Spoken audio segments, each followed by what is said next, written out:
उसी दिन कुत्ते के रूप में आए थे और उसी दिन से उनका नाम विठ्ठल भगवान रखा गया। तो कुत्ते से भगवान प्रकट हो गए, कहा नामदेव तुम्हारी भक्ति और तुम्हारा विश्वास अटल है, मैं प्रसन्न हो गया। जन्म जन्म तक जो तपस्वी वन में तपस्या करता है हमें नहीं पा सकता है, लेकिन तुम तो एक ही दिन में पा लिया। धन्य है तुम्हारा विश्वास और धन्य है तुम्हारी भक्ति। लाओ, कहाँ तुम्हारा घी है, लाओ मैं खा लेता हूँ। अब बोलिए, वो रोटी कुत्ते के मुंह में था, अब भगवान अपने रूप में आकर रोटी घी में भिगो भिगो के खाया और नामदेव ऋषि को आशीर्वाद दिया। आज नामदेव अमर है। बोल श्री वृंदावन बिहारी लाल की। तो कथा है बाबू, इसी से मिलता जुलता। अपने दिल से आप पराये की दर्द को पहचानना सीखिए कि यदि हमारी उंगली कट गई तो इतनी दर्द हो रही है, और जिसका घर जल रहा है उस परिवार वाले को कितनी दर्द हो। लेकिन भूल जाइएगा, याद नहीं रहेगा। जल रहा है घर को जलने दो। थोड़ी सी तुम्हारी उंगली कटी तो रोते हो। अरे पागल, जिसका घर जल गया, बस्तियां जल रही है, उस परिवार वाले को कितनी दर्द होती होगी। यदि वो तुम महसूस करना सीख लो तो परमात्मा तुम्हारे पास है। बोल श्री वृंदावन बिहारी लाल की। भगवान को धन नहीं चाहिए, भगवान को ऊंची मकान नहीं चाहिए, भगवान को आपका प्रेम चाहिए। भगवान प्रेम के भूखे होते हैं। देखिए, उस नौजवान कसाई है, वो नौजवान जाति का कसाई, गंगा स्नान करके लौटते चला रहा है। लोग उसके शरीर में स्पर्श नहीं होना चाहता। क्यों? मैं भी गंगा स्नान किया हूं, ये भी गंगा स्नान किया है, मेरा शरीर छूत हो जाएगा, इसलिए कि ये जाति का कसाई है। कबीर ने क्या कहा? जिसके रोम रोम में, जिसके रोम रोम में राम रमन करता हो, जिसके रोम रोम में भगवान रमन करता हो, फिर वो शरीर छूत कैसे हो सकता है। रग रग बोले राम जी, राम जी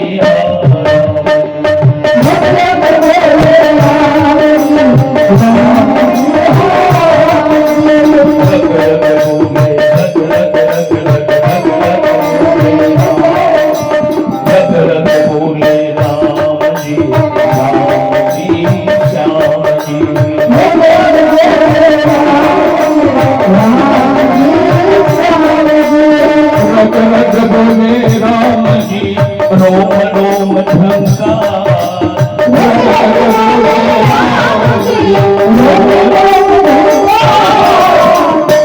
रग रग बोले राम जी, रोम रोम झंका, सहजे में ध्वनि होते हैं। कबीर की पंक्ति, सहजे में ध्वनि होते हैं।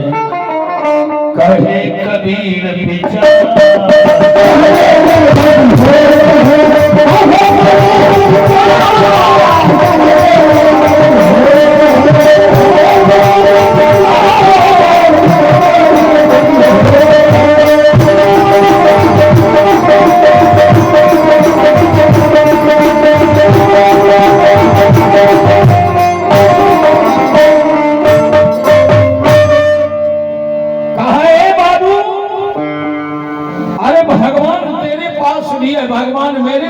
भी है, मेरे शरीर से स्पर्श होने के बाद तुम छूत कैसे मान रहे हो? रास्ते में चले आ रहे हैं, एक पत्थर से चोट लग गई। नाम है बाबू उस नौजवान का सदन कसाई। पत्थर से चोट लगी, सदन कसाई अपने हाथ को नीचा किया, पत्थर उठा लिया, पत्थर पर दृष्टि पड़ी, पत्थर बहुत सुंदर था, पत्थर को छाती से लगा लिया और पत्थर से संबंध बना लिया कि आज से तुम मेरे मित्र हो। ए मित्र, हमारी दोस्ती मंजूर करो और चलो मेरा घर चल। भाइयों, दोस्ती प्रेम क्या है? ये गुड़बा गुड़िया का खेल नहीं है। गुड़बा गुड़िया का खेल 1 मिनट में हुआ, 1 मिनट में बिगड़ गया, बिखर गया। प्रेम करना सीखो तो समझ मुझ कहते हैं, और भगवान के मार्ग पर चलना चाहो तो समझ बुझ करके। कबीर ने कहा, चढ़े तो चाखे प्रेम रस, अगिरे तो चकना चूर। इसलिए बाबू कि इस मार्ग पर चलने वाले को बड़ी कठिनाई होती है। कहीं मुट्ठी चना, कहीं उभी मना, कहीं दरी पर लेटना होगा तो कभी मखमल भी मिलेगा, कभी रजाई भी मिलेगा, कभी नरुआ मिल जाएगा। क्या हमारे गोस्वामी तुलसीदास जी महाराज लिखते हैं रामचरितमानस में, ये मार्ग कैसा है? यही सरयावत अति कठिन,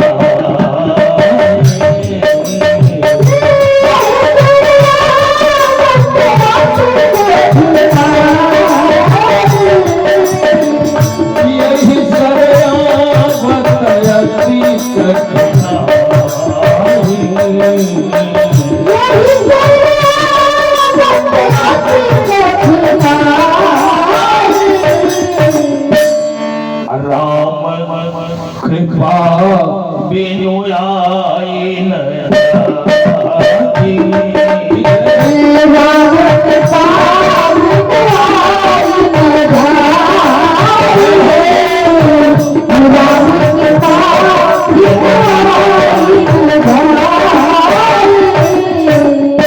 यही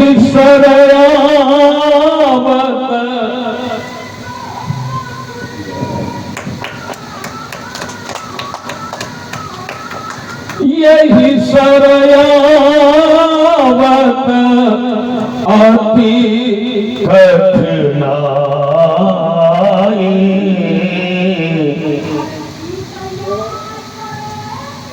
उसको नहीं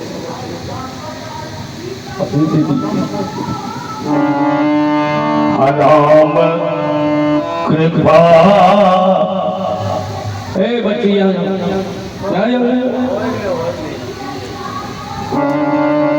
राम कृपा बिनु आई न जाई।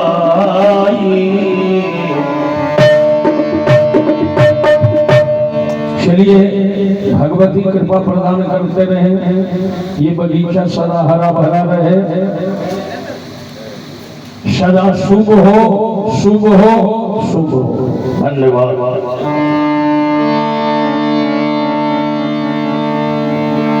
उस वो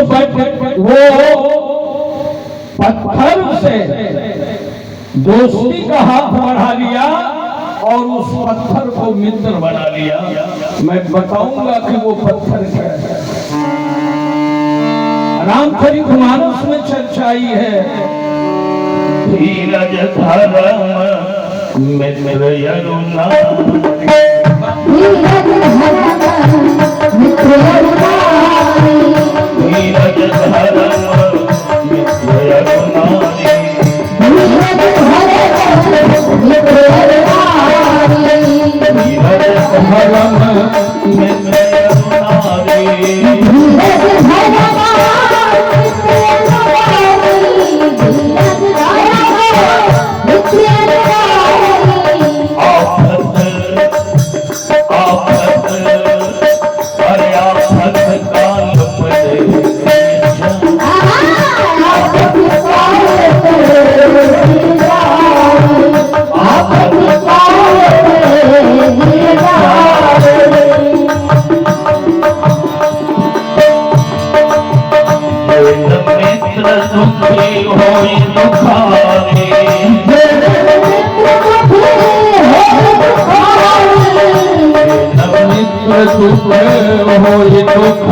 सदन कसाई को उस पत्थर को ला करके तराजू के पलड़े पर रख दिया और उसी पत्थर से मांस बेचना शुरू किया। उस पत्थर को बटखरा बना लिया और उसके आगे मित्र भी बना लिया। कहा यदि मेरे मित्र बन गए हो तो मित्र का काम है मित्र को मदद करना, तो मदद करो। किस रूप में? पत्थर बना दिया, बटखरा बना दिया। अब उसी पर निर्भर हो गया मांस तौलना। सदन कसाई मांस बेचता भले है लेकिन वो मांस खाता नहीं था। वैष्णव था, दूसरे के हाथ से बंधा हुआ मांस को लाता था और अपने पेट चलाने के लिए बिक्री करता था। गला में तुलसी की माला थी। जाति का कसाई होने के बाद भी उसके शरीर में जनेऊ था, यज्ञोपवीत था, भगवान का भजन करते थे।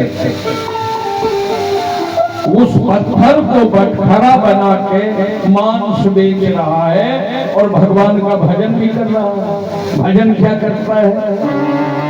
कहा हे भगवान, अरे मेरे मित्र, हमें कभी जीवन में छोड़ना नहीं, दोस्ती तो हम लगा लिए लेकिन निभाने का प्रयास करना। सदन कसाई कहता है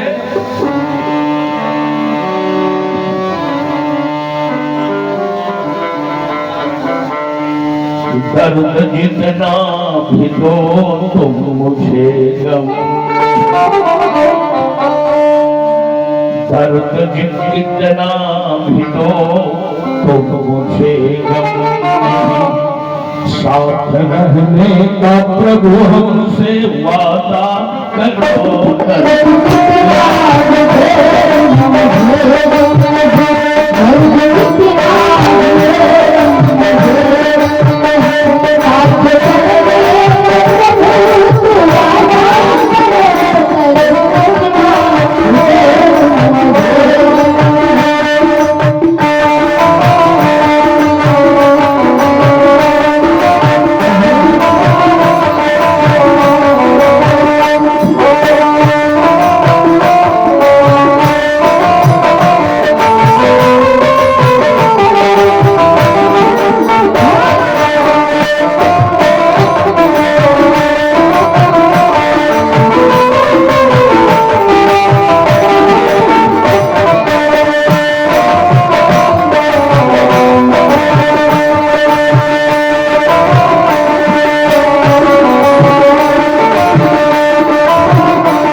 कितना भी दो तुम हमें गम नहीं, साथ चलने का प्रभु हमसे वादा।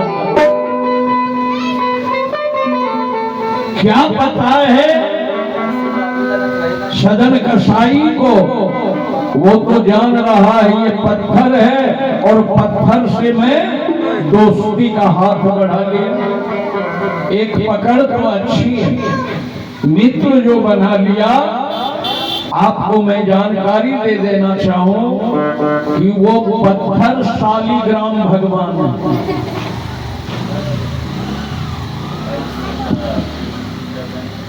अंशिका कुमारी के तरफ से 100 रुपया प्रेम निशा बनाया है।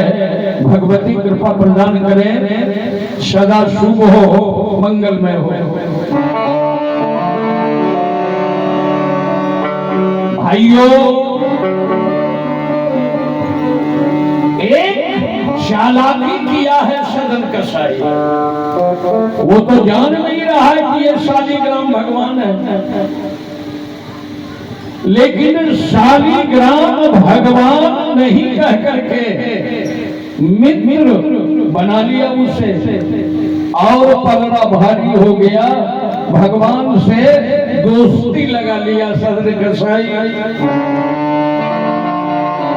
अब आपको थोड़ी मैं जानकारी दे देना चाहूं कि वो शालिग्राम भगवान पत्थर का क्यों बना, कैसे बन गया। एक बार जालंधर और भगवान शिव में लड़ाई हो गई, और लड़ाई जब हो गई तो भगवान शिव पराजय नहीं कर सका। जालंधर को वरदान, शिव परेशान है। 10 दिन रात लगातार लड़ाई होती रही, और वो जालंधर कैलाश पर चढ़े, कैलाश पर जाकर युद्ध कर रहा है भगवान शिव से। भाइयों, विनाश काले विपरीत बुद्धि। जब आदमी को विनाश होना होता है तो उसकी बुद्धि मर जाती है या सो जाती है, उसको विपरीत दिखाई पड़ता है, उल्टी दिखाई पड़ता है। परिणाम क्या हुआ। पार्वती मैया देखने आई कि लड़ाई लड़ने में रात दिन बेदम है, भोजन भी नहीं लिए है। तो पार्वती तो बड़ी सुंदरी थी, जालंधर की दृष्टि पड़ गई पार्वती पर, और पार्वती से कह दिया कि तुम शादी करो मेरे साथ। अब आप अंदाज लगाओ बाबू कि बेटा अपनी माँ को कहे कि तुम शादी करो, क्या वो बेटा जिंदा रहने का अधिकारी है। कौन माफ करेगा उस चंडाल को। भगवान शिव इशारा दिया कि यहां से तुम चले जाओ। अलक्षित हो गई माता पार्वती। माता पार्वती जान रही थी कि जालंधर की मृत्यु नहीं होगी। इसकी मृत्यु होने का एक कारण है, यदि इसकी पत्नी का सतीत्व नष्ट हो जाए तो इसकी मृत्यु। तो भगवान विष्णु के पास गई मैया पार्वती, और भगवान विष्णु के सामने जाकर रो गई पार्वती। भगवान ने सहन नहीं किया, कहा इस तरह की बात है तो मैं उसकी सत्य को नष्ट करूंगा। भाइयों, भगवान विष्णु यहाँ से गए, महात्मा का रूप धारण किए और आवाज लगाते हैं भगवान विष्णु जालंधर के घर के बगल में।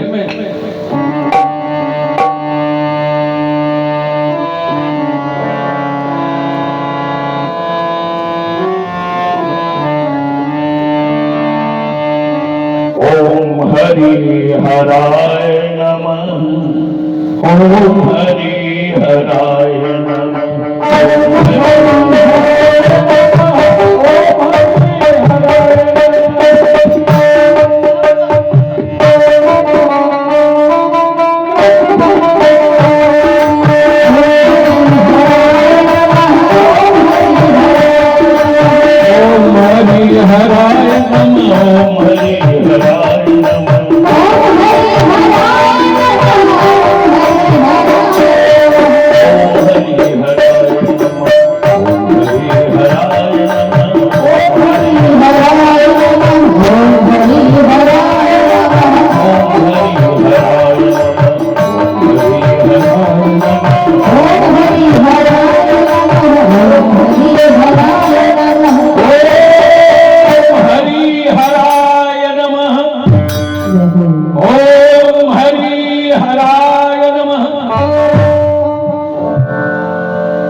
कहा बाबा बहुत पहुंचे हुए महात्मा है, सिद्धि पुरुष है।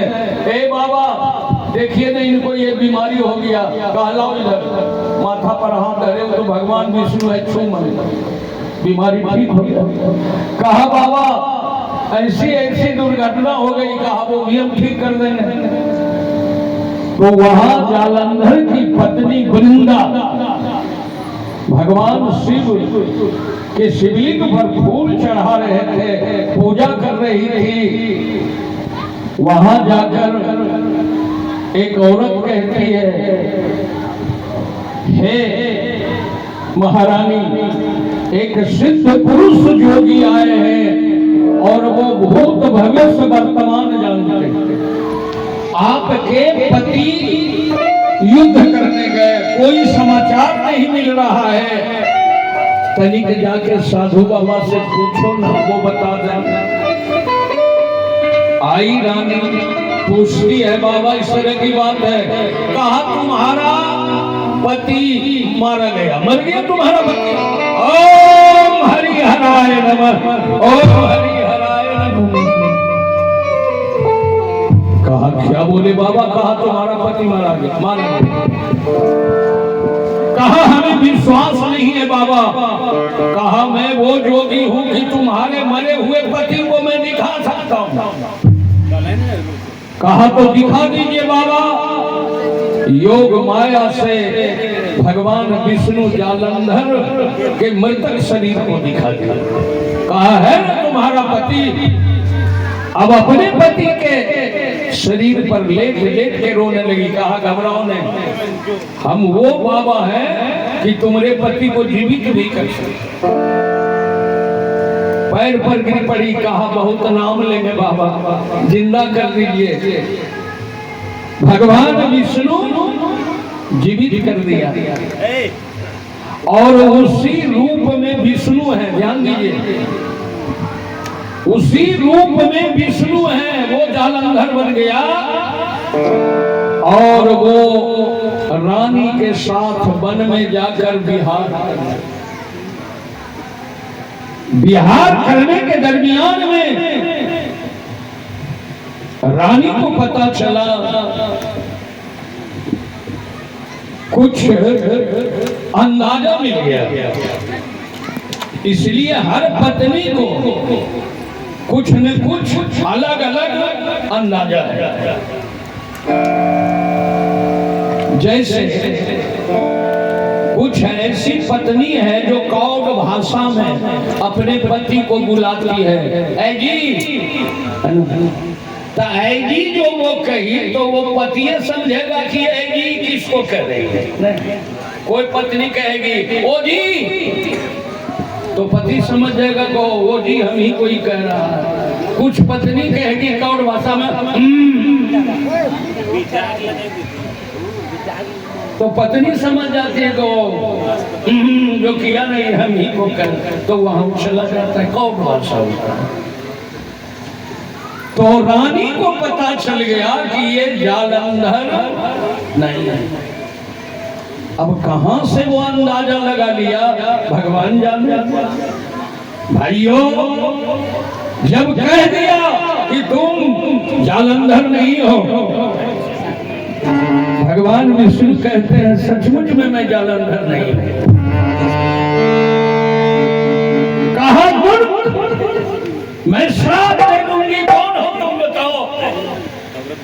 भगवान अपने रूप में आ गए। विष्णु शंख चक्र गदा पद्म लेकर के अपने रूप में आ गए।